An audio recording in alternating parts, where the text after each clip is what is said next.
Ion एक कमजोर लड़का है जो कि अभी एक खाई के सामने खड़ा है। वो यहाँ पर इसीलिए है क्योंकि वो अपनी जिंदगी से हार चुका है। उसने अपनी जिंदगी में कुछ भी अच्छा नहीं किया है।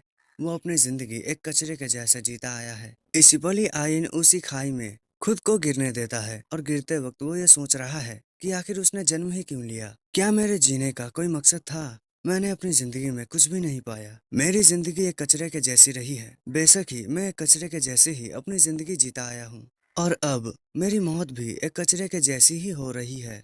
इतना बोलने के बाद ही उस गहरे से खाई में आयन गुम जाता है। अब आयन की जिंदगी क्या सही में एक कचरे के जैसी रही है? अब देखा जाए तो हाँ, क्योंकि आयन एक बेहद ही कमजोर लड़का है जो कि दूसरे के सामानों को उठाने का काम करता है।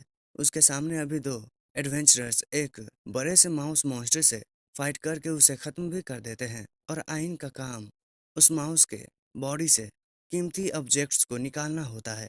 दरअसल आइम एक अपेरेजल स्किल होल्डर है और उस माउस मॉन्स्टर के बॉडी से कीमती ऑब्जेक्ट निकालने के लिए आइन आगे बढ़ता है मगर वो गिर जाता है।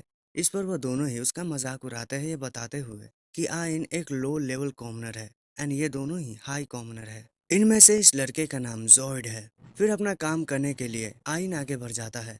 आइन वहां बैठकर हमें ये बताता है लाइट गॉडेस इस दुनिया में पैदा होने से पहले हर एक बच्चे को ही एक काम सौंपती है और सभी बच्चों को स्किल्स दिया जाता है डार्क गॉडेस के द्वारा। ये स्किल्स इस दुनिया में सभी के ही काम को प्रोफेशंस को डिस्क्राइब करती है और एक स्किल एक पूरे लाइफ टाइम के लिए ही होता है। इस दुनिया में सभी ही जॉब्स को 3 रैंक में डिस्क्राइब किया गया है। सबसे रेयर क्लास है हाई कॉमन का। इस रैंक के स्किल्स होल्डर्स बहुत ही अमीर होते हैं और मर्चेंट एंड मिलिट्री स्ट्रेटेजिस्ट बनते हैं। मिडिल वन है हाई कॉमन रैंक। इस रैंक के लोग मेज एंड स्वॉर्ड्समैन बनते हैं। तीसरा है लो कॉमन रैंक। इसमें पर्सन्स फार्मर्स और अप्रेजर्स बनते हैं। किसी भी पर्सन को जॉब उसके फैमिली के द्वारा ही डिसाइड किया जाता है और मिलता है। मगर इयान के फैमिली बहुत जल्द ही गुजर गए थे। इसी वजह से ही वो अपने फैमिली से फैमिली ट्रेड को भी इनहेरिट नहीं कर पाया। इसीलिए ही उसे दूसरे रास्ते को अपनाना पड़ा जो कि एक अप्रेजर बनना था। अभी अपने स्किल का यूज करके इयान ये पता लगाता है कि इस जायंट रेड क्रॉप्स का रैंक एफ है और उसके तीत का रैंक डी है। इस तीत को निकालने लगता है इयान मगर उसे ये नहीं निकल रहा था। इसलिए ही वो जॉर्ड से मदद मांगता है। लेकिन जॉर्ड ये कहकर मना कर देता है कि मैं उस रैट को नहीं छूने वाला हूँ। मेज लड़की भी ये बताती है कि ये काम तो तुम्हारा है। इसके बाद ही जॉर्ड उठकर पहले यान को कुछ बातें सुनाता है और यान उसकी तरफ देख रहा था इसलिए ही उसे किक करके दूर करता है। लड़की ये बताती है हम तुम्हें सेफ रखने की कोशिश कर रहे हैं और तुम हमारे लिए इतना काम भी नहीं कर पा रहे हो। इस बात को सुनकर एआई माफी मांगता है अपनी हरकतों के लिए। फिर आयन अपना काम करने लगता है। इस काम को देखकर लड़की बहुत ही हंसती है आयन पर। लड़का भी बताता है ये काम कितना ज्यादा बेकार है। इन बेकार कामों को आयन को करना पड़ता है क्योंकि यही उसका काम है। उसके लिए ये काम एक कचरे से एक और कचरा निकालने जैसा है। इसके बाद दोनों ही आगे बढ़ जाते हैं आयन का मजाक उड़ाकर यह कह कर कि इस बेकार काम को करने के लिए तुम ही परफेक्ट हो। आयन भी उन्हें कुछ भी नहीं कह पाता है क्योंकि इस दुनिया में सरवाइव करने के लिए उसे उनकी जरूरत है। उसे अपने इस काम की जरूरत है। इसके बाद आगे बढ़ते वक्त इन्हें एक और मॉन्स्टर का बॉडी मिलता है जो कि एक हेल हाउड मॉन्स्टर है। उस मॉन्स्टर से मटेरियल कलेक्ट करने को इयान को कहा जाता है। मगर तभी इयान बताता है कि तुम्हें नहीं लग रहा है कि ये थोड़ा सा अजीब है? गिल के अकॉर्डिंग इसे इस डंजन में नहीं होना चाहिए था। इयान के इस बात को सुनकर जोड उसे लात मार कर यह कहता है कि अपने इस काम को पूरा करो और इयान को अब इस काम को करना पड़ेगा। हेल हाउड मॉन्स्टर की मटेरियल काफी महंगे बिकते हैं इसीलिए ही ये दोनों ही काफी खुश हो रहे थे। हेलहाउड मॉन्स्टर सी रैंक का होता है और उसका मटेरियल बी रैंक का होता है। फिर आगे ही इन्हें एक और हेलहाउड कॉर्प्स दिखता है। उसे देखकर वो दो तो खुश हो जाते हैं मगर इयान काफी डर चुका है क्योंकि मैप में भी सिर्फ एक ही रास्ते का जिक्र था मगर यहाँ दो है। इसलिए ही इयान इन दोनों को यहाँ से अपने साथ बाहर जाने का कहता है। मगर जॉर्ड बताता है मैं तो नहीं जाने वाला हूँ और अगर तुम्हें जाना है तो तुम शौक से जा सकते हो मगर याद रखना तुम्हें पैसे नहीं मिलेंगे क्योंकि तुम अपने लीडर को डिसऑवे कर रहे हो। अब इस बात को सुनकर इयान मजबूर हो जाता है इनके साथ जाने के लिए क्योंकि इयान की एबिलिटी बहुत ही वीक है इसलिए उसे गिल्ड में कोई भी अपने साथ नहीं लेता है। और अगर जॉयड ने भी उसका साथ छोड़ दिया तो उसके खाने की भी बहुत ही मुश्किलें हो जाएंगी। इसीलिए इयान इस दुनिया को अनफेयर मानता है और केव में आगे आने के साथ ही इन्हें बहुत सारे हेलहाउड कॉर्प्स मिलते हैं, जिन्हें देखकर जॉयड और लड़की तो खुश हो जाती है, मगर इयान को बहुत ही अजीब लग रहा है। वो ये पूछता है, अगर इन हेलहाउड कॉर्प्स को किसी एडवेंचरर ने मारा है तो उन्होंने मटेरियल्स क्यों कलेक्ट नहीं किए हैं। इस बात को सुनते ही जॉयड गुस्सा होकर चिल्लाता है इयान पर, मगर इयान इशारा करता है कि इनके पीछे बहुत सारे हेलहाउड कॉर्प्स है। इससे इयान समझ जाता है कि इससे पहले जितने भी इन्हें कॉर्प्स मिले हैं वो एक दूसरे से लड़ाई करके मरे हुए थे। अब इतने सारे हेलहाउड कॉर्प्स को देखकर जोड एंड जोलिन भी डर जाते हैं। इन्होंने फैसला किया है कि इन्हें यहाँ से भागना पड़ेगा, मगर कैसे, ऐसा जोलिन पूछती है तो जोड बताता है, इयान पर पैरालाइज स्पेल कास्ट करो जोलिन। एंड जोलिन ऐसा करती भी है। सभी ही मॉन्स्टर को जोड बताता है कि ये तुम्हारा शिकार है। इतना कहकर वो दोनों ही यहाँ से भाग जाते हैं और उन्हें खुद को बचाने का इयान कहता है, और इसी पल ही सभी ही हेलहाउड कॉर्प्स इयान पर हमला कर देते हैं। अब उनके बाइट करने की वजह से पैरालाइज का इफेक्ट खत्म होने लगता है। मौके का फायदा उठाकर इयान एक स्टोन से अटैक करता है हेलहाउड कोर्स पर। फिर अपने बैग के एप्पल्स को वो नीचे फेंकता है। इसीलिए ही सभी ही हेलहाउड कॉर्प्स एप्पल खाने लगते हैं और मौके का फायदा उठाकर फिर से इयान भागने लगता है। कुछ देर तक ऐसे ही भागने के बाद वो देखता है कि एग्जिट को उन दोनों ने ब्लॉक कर दिया है। इसी वजह से ही इयान के पास अब रास्ता भी नहीं है भागने का। किसी तरह से वो आगे बढ़ता है तो वो एक डेड एंड के पास पहुंच जाता है, एक खाई के पास।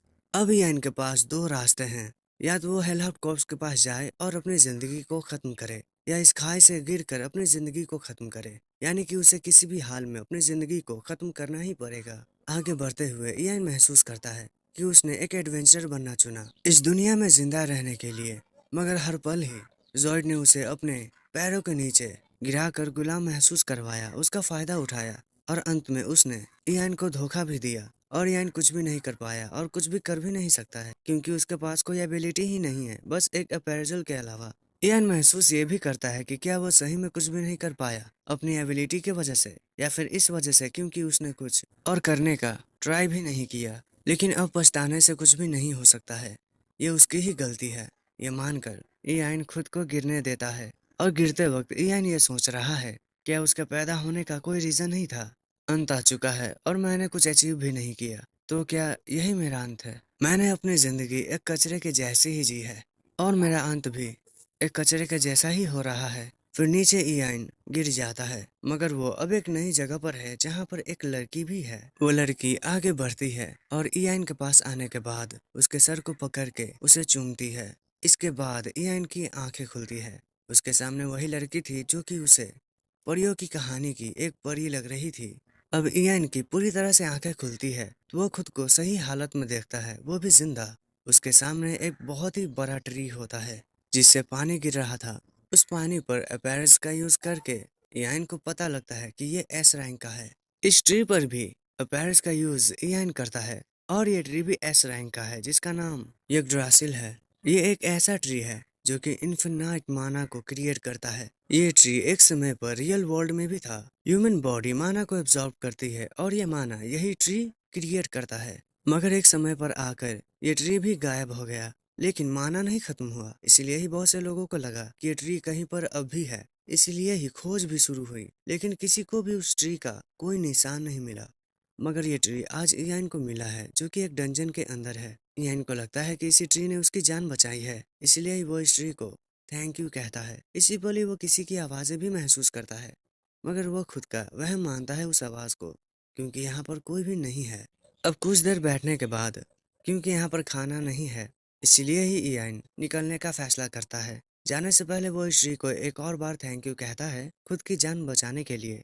और उसके पीछे ही एक लड़की भी होती है जो कि इयान को जाता हुआ देखकर उदास है। लड़की उसके पीछे इस बात से अनजान केव के अंदर इयान एंटर करता है। उसे ये लगता है कि यहाँ पर हेलहाउड मॉन्स्टर से ज्यादा खतरनाक कॉर्प्स हो सकते हैं, लेकिन उसे यहाँ से जाना है। इसलिए ही वो खुद को तैयार करता है। एक स्टोन को हाथ में रखकर वो आगे बढ़ने का फैसला करता है। इयान आगे बढ़ने लगता है ये सोचकर कि अब उसे अपना रास्ता खुद ही बनाना है, और इस बार वो अपने सभी लिमिट्स को ब्रेक करके और स्ट्रॉन्ग बनेगा। कुछ देर आगे बढ़ने के बाद यहाँ पर उसे एक भी मॉन्स्टर नहीं मिलता है। इससे उसे रिलीफ, शांति भी होती है, और वो ये सोच ही रहा था कि मैं अब एग्जिट का पता लगाऊंगा कि उसी पल ही उस पर कोई हमला करता है। इसके वजह से उसका एक कान कटकर गिर जाता है और वो दर्द से चिल्लाने लगता है। उसके उंगलियों पर भी हमला होता है, और एप्राइज का यूज करके उसे पता लगता है कि ये एक ग्रिमलिन मॉन्स्टर है जो कि एस रैंक का है। फिर ग्रिमलिन अगले ही पल बहुत सारे कट्स इयान पर मारता है।